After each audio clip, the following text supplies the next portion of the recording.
Hello there and welcome to the Bearded Peacock. It's my channel where we talk all things Leeds United. I'm of course George.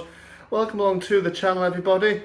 Hope everybody's doing well and excited for the weekend's game against Leicester City.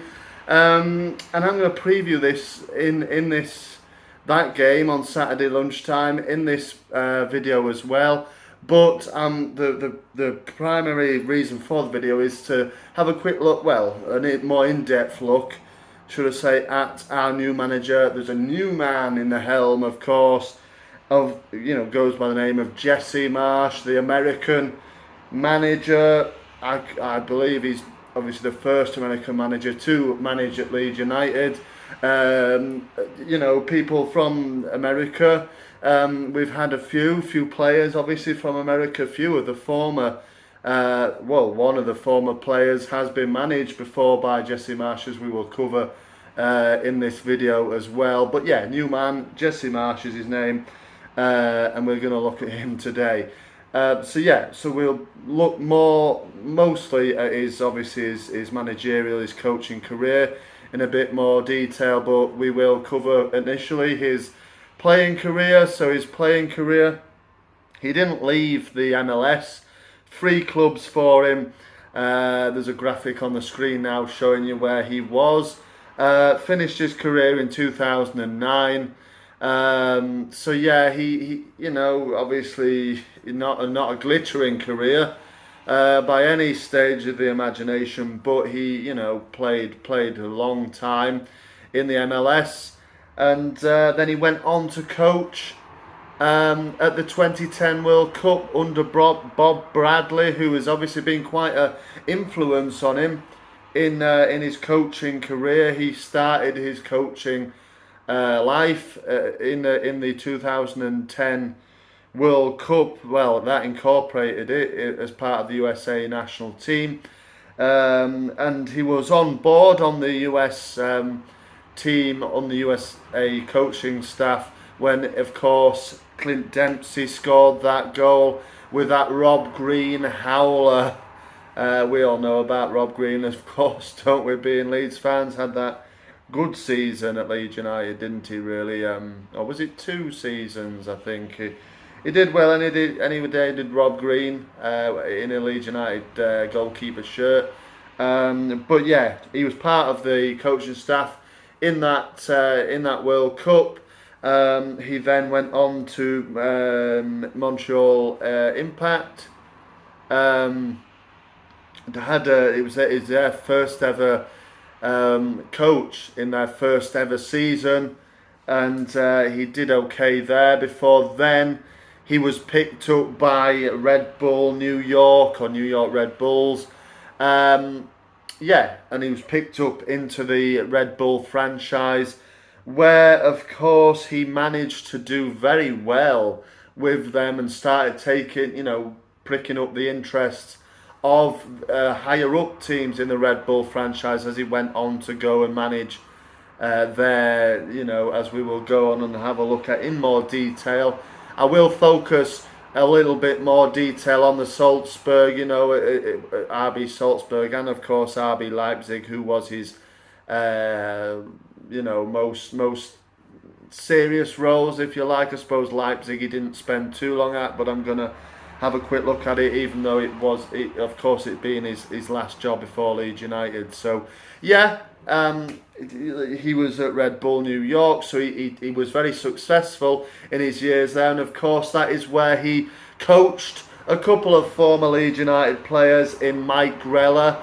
Of course, I think Grella's been speaking about him of recent times in the last few days. I think of Marsch's impact, or supposedly what his impact will be.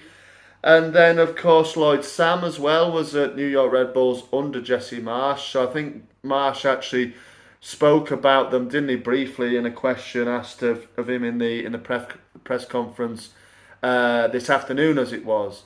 And he did say about Grella, he misses Lloyd Sam, those guys, he seems to think of quite highly. Grella, I think, is seen as a bit of a legend actually at New York Red Bulls. Let me know, any fans of that club, How do you think of Mike Grella? You know what I mean? He wasn't quite all that at Leeds, was he? But he was still, still knew where the goal was. Given a chance, for me, wasn't actually given enough of a chance while he was playing for Leeds United. But he scored some decent goals. But yeah, for New York Red Bulls, Mike Grella was very prominent in scoring goals. But Jesse Marsch then, in was it 2017? He then makes a move to RB Leipzig, not as manager, but again another coaching role for him. This time under, of course, temporary Manchester United boss, current temporary Manchester United boss Ralph Ragnick. And they started to then create a bit of a bond together. Jesse seemed to have learned a lot under Ragnick, and he references him quite a lot. He seemed to look and take things from his sort of coaching styles, his formations. And again, another former Leeds United player crops up in the coach, one to be coached by Marsch, and that is, of course, long-serving, I'm only kidding, it is Jean-Kevin Augustin, and all 48 minutes worth of him in a Leeds United shirt. He was playing for RB Leipzig at the time, so he was coached under Jesse Marsch, coached him. Of course, Matthias Cunha, who flirted for a time with a move to Leeds United in the summer, was before going to Atletico Madrid.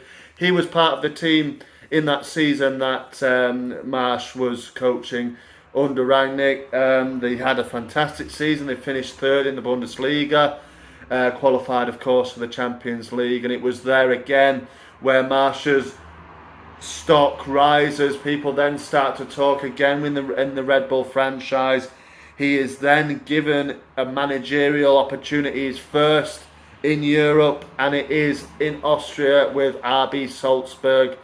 Fantastic opportunity for Jesse Marsch, and he was very, very, very successful in this role. He won doubles in both his 2 seasons with the club. He won the title and the Austrian Cup as well. So very successful, and it was here that he really started to hone in his skills, managerial skills, tactics, all sorts. I mean, he goes on and he's spoken very well today in the press conference about all sorts, really. He says he's going away from the man marking system, which is music to Leeds United fans' ears, because it has been that formation and that tactic from Bielsa that was absolutely killing Leeds United, absolutely killing them. You know, you saw Ayling tracking up likes of Mane all the way in, all the way where he went.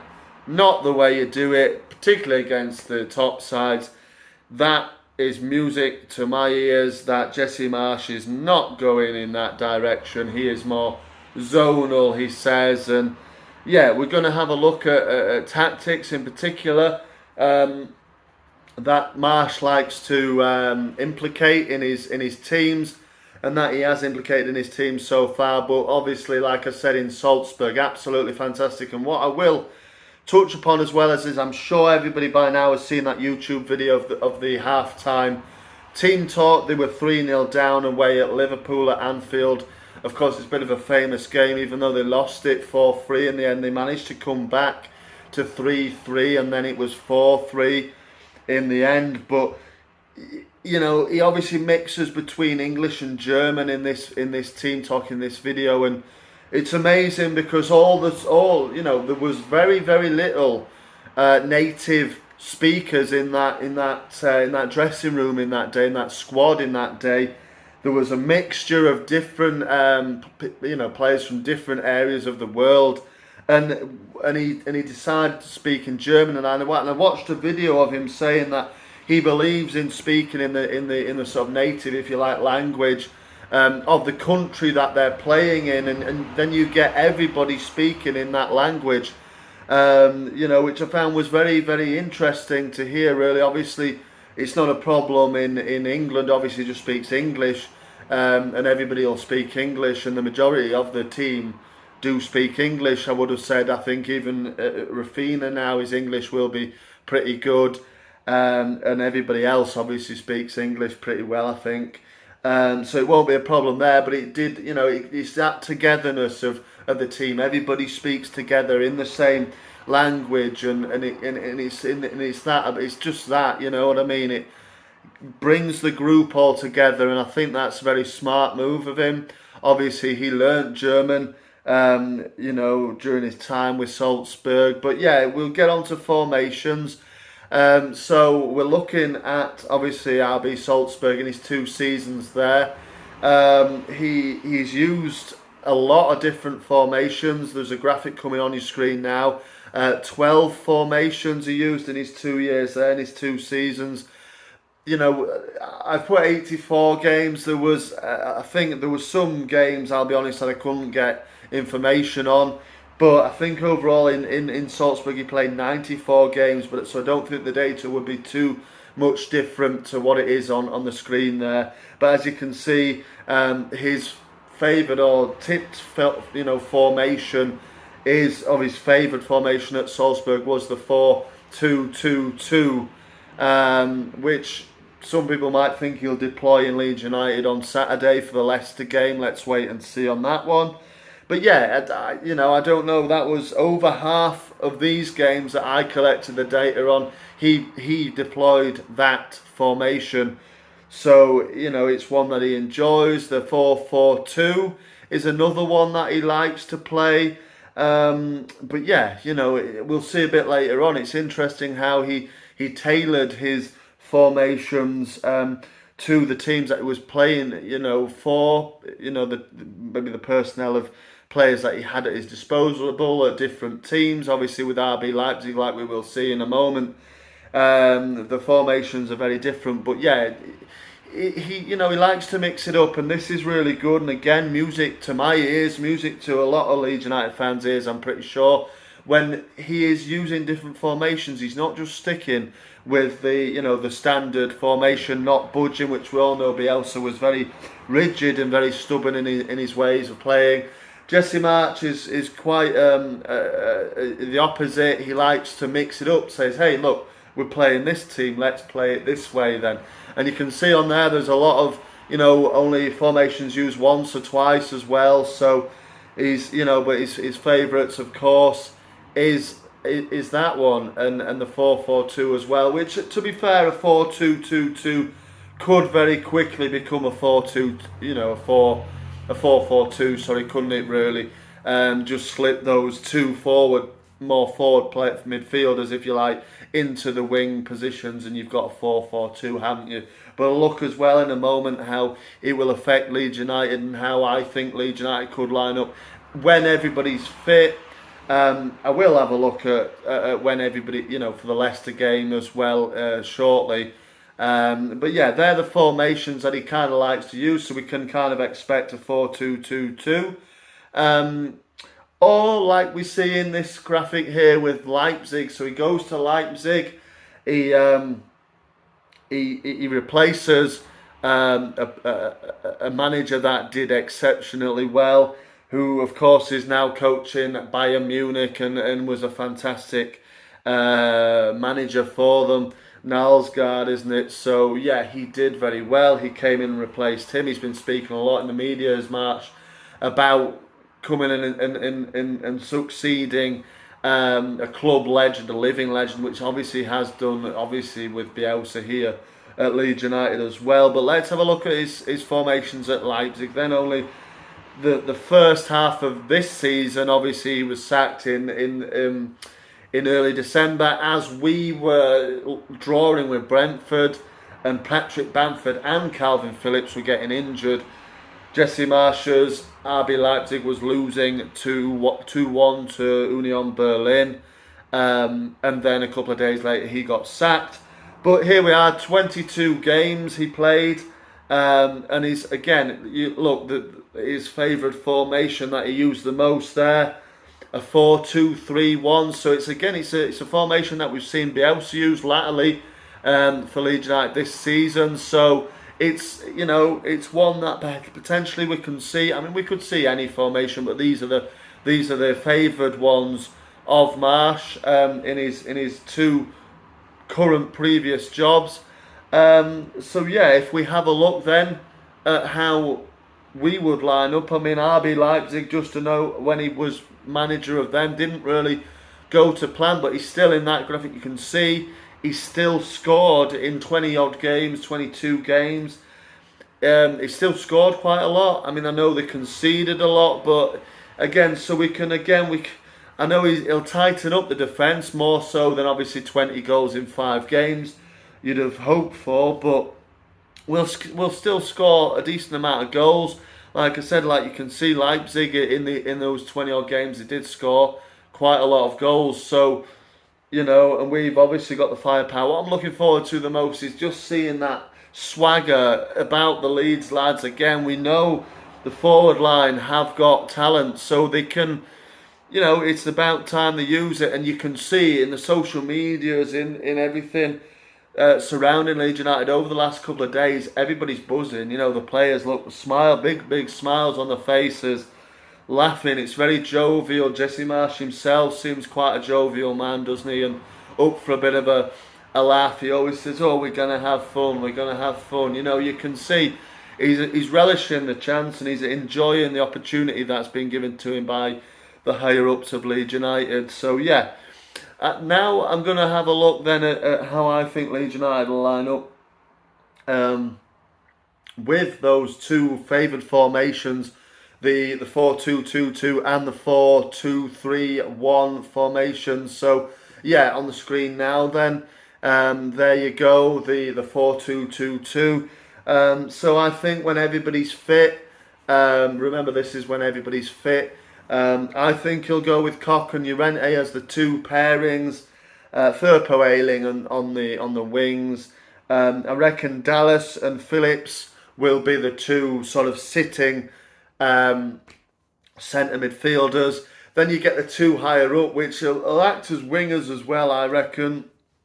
Harrison and Rafinha, but like I said, they can easily slip back into your standard wing positions and create a four-man midfield. And then this is what I'm really looking forward to, is actually having two men up front. I'm intrigued to see how Bamford's going to do it with a partner. I feel like Rodrigo benefits from a partner. I've always said it. I don't think he's a lone striker. He's not a centre midfielder. He's a centre forward who benefits, who would enjoy a partner next to him, who he can feed off. And that for me is Rodrigo and Bamford together up front, which I don't think, correct me if I'm wrong, Leeds fans, I don't think we've ever seen that before, in all honesty. And I'm buzzing actually to see what they're going to do together. Obviously Bamford, now Marsch has been speaking, obviously in his press conference, said Bamford is not quite ready, but there might be a place for him on the bench. But that to me says perhaps he'll be ready for next Thursday's game, a home game at Ellen Road against Aston Villa. Let's wait and see. But it's about time. We saw Paddy, isn't it, back on. We haven't seen him obviously since that Brentford game, like I said. Nor have we seen KP, but KP is a little bit further back with his recovery, so is Liam Cooper. But again, it won't be long, he said, before we see them as well. And just incidentally, Llorente is the only absentee potentially from the game on Saturday. He isn't quite ready yet. But yeah, I mean, we'll see. Again, about the formation, the 4-2-3-1 formation, there we are on the screen now. It's similar to what we've seen under Bielsa really as well. When everybody's fit and firing. Again, I said Rodrigo wouldn't be a CAM under Marsch, but he probably does play occasionally in there when he needs to, doesn't he? But let's wait and see. Primarily, Rodrigo will be a striker. And, I will move on to Saturday's game as well, because I'll predict the lineup, and that's probably about it for me preview, because we're all buzzing, we're all ready for this game. I'm not going to focus too much on Leicester City really, or anything like that, because I want this more to be about Leeds United and the new manager Marsch and everything like that. So I'm going to predict my lineup, and that'll be about that for this video. So I think he's probably going to go with the 4-2-2-2. He did say he'd been working on a formation in training this week, but he wasn't going to say what it was, and that was good, leave a bit of surprise to Brendan Rodgers and Leicester City and to the fans of Leeds United as well, and keep us intrigued on what we're going to see. I think it'll probably be a 4-2-2-2 formation, a bit similar, really. Well, we'll take out the absentees of that one I showed up just a moment ago. Yeah, it's going to be, I think, Melier in goal, of course. It will be Firpo left back. I think it'll be Koch and Strout, the centre-back pairing, with Llorente being out injured. I think it'll be Ayling on the wing. I think then you'll move into... now, this is an interesting selection. I must admit, it's a bit of a selection headache maybe for Marsch here. But I reckon it'll probably be Dallas, and I think we will probably see Forshaw perhaps in those two sort of defensive midfield roles, if you like. And then I think we're going to see Harrison and Raphinha the further forward too. Without the ball, I expect it to probably be a flat 4-4-2, but then attacking. We attack with pace. We know we used to go down the wings under Bielsa. Whether that is going to change and we go more attacking, more straight through the middle, let's wait and see. But I think you can't leave Raf out. I think Jack Harrison's going to really benefit from this managerial change, if I'm honest. That American connection with Marsch is going to be key, actually, and I know he's probably a player that Marsch knows quite a lot about. With Harrison obviously playing a number of years in America with New York City. So yeah, I think Harrison, but then there's Dan James as well, so could be either or, couldn't it really, on Saturday and as we move forward. But then it's a two, I think, is going to be Rodrigo and Joffrey Joe Gelhardt. And he spoke about Gelhardt in the press conference, didn't he, Marsch, as well, said how he'd been impressed by Joffrey. He was one of the young players that he did know, because he's watched, obviously, the under-23s and the first team games as well. But he said he's looking forward to getting to know the rest of the youth players in training. They all seem to be mixing. You can really see the core first team players play, in training. There's a lot of youth players, obviously, in there. Indoctrinated is the word, is it? I don't know. But involved in first team training. Yeah, and it's good to see. He said he really enjoys coaching the youth and the young guys. He said he's really, that's what he loves doing, and that he's really looking forward to getting to know these players and giving them an opportunity. And whether we see Bate, the likes of Bate, whether we see, he did mention Charlie Cresswell as well, whether we see Cresswell involved latterly in the season. There's Noah Kenner as well. There's a few, obviously, like we know. He said Somerville had impressed as well. So, yeah, and looks like Marsch will give the opportunities to the youth a bit more than Bielsa did, although he did promise to, but he never quite seemed to really open up on that promise really that much, But let's wait and see what Marsch brings to it. I'm looking forward to Saturday. Let's hope we get a win. Let me know your comments in the section below there. It's a bit longer of a video than I usually do, but it was obviously just having a look a bit more at Jesse Marsch and what we can expect tactically from him, perhaps, and just giving a sort of a fairly quick, really, overview of his career and everything like that. I know it's probably been done to death over the last few days on YouTube, but I'm giving my 2 pence in there, and I'm always, going to do that, and, it'll be another video come Saturday, hopefully after a win. But yeah, looking forward to this. It doesn't really matter who we're playing. I don't think personally it's his first game. We're just hoping for an improved performance, and hopefully that will yield 3 points. Much needed, obviously, as we know our situation down the bottom of the table is pretty perilous at the moment. We need the points desperately. But thank you very much for watching. Let me know your thoughts on Marsch. Let me know your thoughts on Saturday. How much has he impressed you in his interviews in the last few days? And how much are you looking forward to? Are you going on Saturday? Any Leicester fans watching? How are you going? you also really do need the points. It was a great win. Thank you for that on Tuesday. We thank you for that. If you could do us another favour by losing on Saturday, that would be absolutely brilliant. But thank you for watching. I'll be back with my thoughts on the game after it's happened over the weekend. So thank you very much. March on together. I'll see you on the next one.